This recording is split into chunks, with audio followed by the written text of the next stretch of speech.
north of 2300 Del Mar Scenic. Fire is utilizing several resources to combat this fire, while San Diego Police Department is focusing on evacuations in the nearby area. Some road closures that everyone needs to be aware of is Del Mar Heights Road, which is closed between Camino Del Mar and the 5, east and westbound. Camino Del Mar between Del Mar Heights Road and Carmel Valley, northbound and southbound. Carmel Valley Road between Camino Del Mar and the 5. CHP also has shut down off-ramps for both Del Mar Heights and Carmel Valley on the 5, southbound. Evacuations are occurring. They are mandatory evacuations. Carmel Valley, west of I-5, between Carmel Valley and Del Mar Heights Road, as well as east of North Torrey Pines. If you are asked to evacuate, we ask that you do so and comply with officers' orders. There have been alerts sent out in the geographic area surrounding the fire, asking for residents to evacuate. Please heed those warnings and evacuate if you are asked to do so. I'm going to pass it to my partner, Monica Munoz from San Diego Fire, to go over some further details on resources that have been allocated. Monica Munoz, MONICAMUNOZ, San Diego Fire Rescue. As Dan mentioned, we just mapped the fire. Presently, the terrain is very, very challenging when it comes to fighting a fire because of the fact that it has not burned for so long, and we had a lot of rain. You guys, heads up, there's a truck coming through. We had a lot of rain this past January. We had rain last year, so all of that undergrowth makes it a very difficult fire to fight. What happened was the fire started at 10:45 this morning, just on the northern canyon north of Del Mar Scenic Parkway, right at the end of Del Mar Scenic Parkway. It was about just an acre when it started, that, you know, when our crews started to gather and be on scene. We asked for many resources from surrounding agencies, and we appreciate those agencies stepping up and jumping in immediately. We've been using helicopters, multiple helicopters from multiple agencies, including our own San Diego Fire Rescue helicopters, dropping water. In addition, we had a fixed-wing aircraft dropping retardant in the area.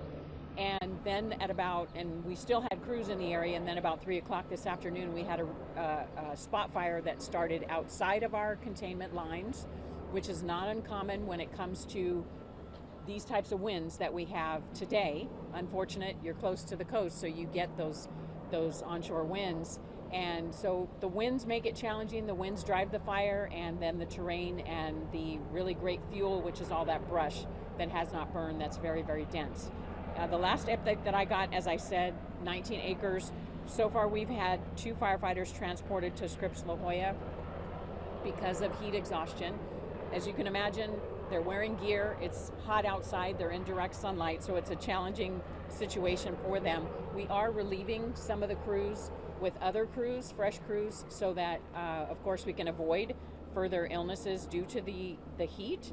Again, I said 19 acres. We're working with fixed-wing aircraft and helicopters. What you see now is minimal smoke production. At the present time, we've had 2,500 approximately residents evacuated from this area, and that's those that are under the mandatory evacuation order. And then we've issued warnings to approximately 1,400 residents in the area, in the geographic area that Dan mentioned a few moments ago. So San Diego County Fairgrounds, or Del Mar Fairgrounds, however you know it, is the temporary evacuation point. That's an area where anyone here can go to pause, to stand by, to call their family members, to make arrangements where they want to stay for a longer period of time. We can't at this moment give an estimate on when we're going to have the fire completely out, but we will make notifications to people when we're able to repopulate the residential areas that we've evacuated. We do, as Lieutenant Meyer said, we do ask that you comply with the orders from law enforcement, and if you're watching the news or you've been watching Twitter that we've been sharing all these updates, we strongly encourage you to get ready if you're in the evacuation warning area.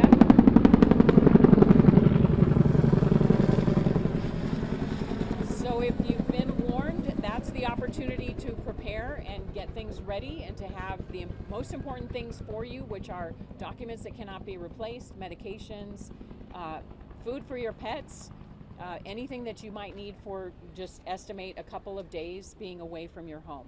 And again, it's the Del Mar Fairgrounds or the San Diego County Fairgrounds is an opportunity for you to regroup or call someone to come and pick you up, or decide if you're going to wait there and just wait until we possibly can repopulate. I don't have, again, an estimate at this moment as to when we can repopulate. Could you go back over the information that you had about the 2 firefighters that were injured? We had 2 firefighters who've been transported to the hospital because of heat exhaustion, and that, again, not uncommon. They're wearing gear. They're doing a lot of heavy work because they're also carrying hose lines and other equipment. So, and I don't know if you know, but when we cut line, we refer to it as cutting line around a fire. That involves digging into the dirt a few inches and then, 2 to 4 feet wide as far as a path. And that is to create a barrier so that the fire doesn't continue to spread. And that is backbreaking work. So that's being done in addition to all of the resources we have in the air. Those are both San Diego firefighters? I don't know. Oh. 2 firefighters from this effort. Yes. We had some reports of drones in the air. Can you confirm that? Did that hamper air operations? And what do you want to say to people who might be flying? Thank you very much for bringing that up. Our spotters did note that there were at least 2 drones in the air. That makes not only that it's against the law, but it makes it a very, very, very dangerous situation for any aircraft in the area. So if anyone who's listening or saw the notice on Twitter, please understand we're talking about people's lives. We're talking about safety. The people who are flying in the air are doing so to protect your property and your lives. So we don't want anyone flying drones anywhere near this vicinity because of the fact that it's exceedingly dangerous and it is against the law and can impede the efforts of public safety. Can you go over again how this fire started and kick back up? It was a brush fire that I believe it was around 10:45 this morning that we got lots of people calling us to notify us about the fire. And we sent many crews. I believe we had 3 aircraft at that time because our goal always with brush fires, especially in areas like this that we know there's a lot of dense brush, is to put as many resources on it as we can to keep it as small as we can, as quickly as we can, and get it out as quickly as we can. So that's what we did this morning. Unfortunately, because of the winds, we believe that it was a spot fire that ignited as a result of from within the containment area that we had originally set up.